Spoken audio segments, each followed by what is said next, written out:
Hi friends, రెండు తెలుగు రాష్ట్రాలకు సంబంధించినటువంటి వెదర్ రిపోర్ట్ ఇప్పుడే విడుదలైంది. ఆంధ్రప్రదేశ్ రాష్ట్ర వ్యాప్తంగా అల్పపీడనం భారీగా కొనసాగుతోంది. మొత్తం ఆంధ్రప్రదేశ్ రాష్ట్ర వ్యాప్తంగా భారీ నుంచి అతి భారీ వర్షాలు కురుస్తున్నాయి. ఏపీలోని ప్రతి ఒక్క జిల్లాలో కూడా భారీగా వర్షాలు పడుతున్నాయి. ముఖ్యంగా చిత్తూరు, నెల్లూరు, కడప జిల్లాల్లో భారీగా వర్షాలు పడబోతున్నాయి. రాబోయే వారం రోజుల పాటు భారీ తుఫాను కొనసాగుతుందని వాతావరణ శాఖ హెచ్చరికలు జారీ చేసింది. నవంబర్ 19వ తేదీన దక్షిణ భారతదేశంలోని కొన్ని ప్రాంతాల్లో భారీ నుంచి అతి భారీ వర్షాలు కురిసే అవకాశం ఉందని భారత వాతావరణ శాఖ అంచనా వేసింది.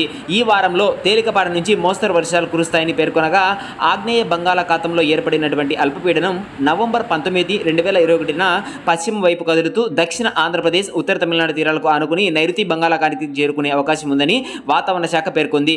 అయితే వచ్చే 48 గంటల్లో పశ్చిమ వాయువ్య దిశగా కదిలి మరింత బలపడే అవకాశం ఉందని వాతావరణ శాఖ తెలిపింది. తూర్పు మధ్య అరేబియా సముద్రం మీదుగా కర్ణాటక తీరం నుంచి ఉత్తర కొంకణ్ వరకు, దక్షిణ మహారాష్ట్ర, గోవాల తీరుగా ట్రోపోస్పియర్ స్థాయిలో అల్పపీడన ద్రోణితో కూడిన తుఫాను ప్రవహిస్తున్నట్లు వాతావరణ శాఖ తెలిపింది. ఈ వాతావరణం కారణంగా రాబోయే 5 రోజులలో కోస్తా ఆంధ్ర, దక్షిణ కర్ణాటక, తమిళనాడు, పుదుచ్చేరి, కరకల్, కోస్తా ఆంధ్రప్రదేశ్, రాయలసీమల్లో చాలా చోట్ల తేలికపాటి నుంచి భారీ వర్షాలు కురిసే అవకాశం ఉందని వాతావరణ శాఖ అంచనాలు వేసింది. అయితే నవంబర్ 19న తమిళనాడు, పుదుచ్చేరి, కరకల్, కోస్తా ఆంధ్రప్రదేశ్లో వివిధ ప్రాంతాల్లో భారీ నుంచి తీవ్ర స్థాయిలో వర్షాలు కురుస్తాయని, ఉత్తర తమిళనాడు, పుదుచ్చేరి ద్వారా ఆంధ్రప్రదేశ్లోకి నవంబర్ 19న ఏదైతే మనకు అల్పపీడనం ఏర్పడి భారీగా వర్షాలు కురిసే అవకాశం ఉందని, గంటకు 60 కిలోమీటర్ల వేగంతో బలమైన గాలులు వీచే అవకాశం ఉందని, అరేబియా సముద్రంలోకి 40 నుంచి 50 కిలోమీటర్ల వేగంతో పయనిస్తుందని, ఈ కారణంగా తుఫాను ప్రభావిత ప్రాంతాల్లో మత్స్యకారులు సముద్రంలోకి వెళ్లొద్దని,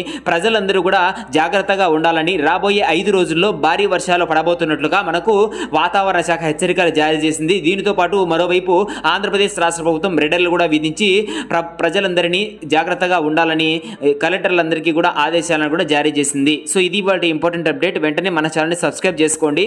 థ్యాంక్ యూ.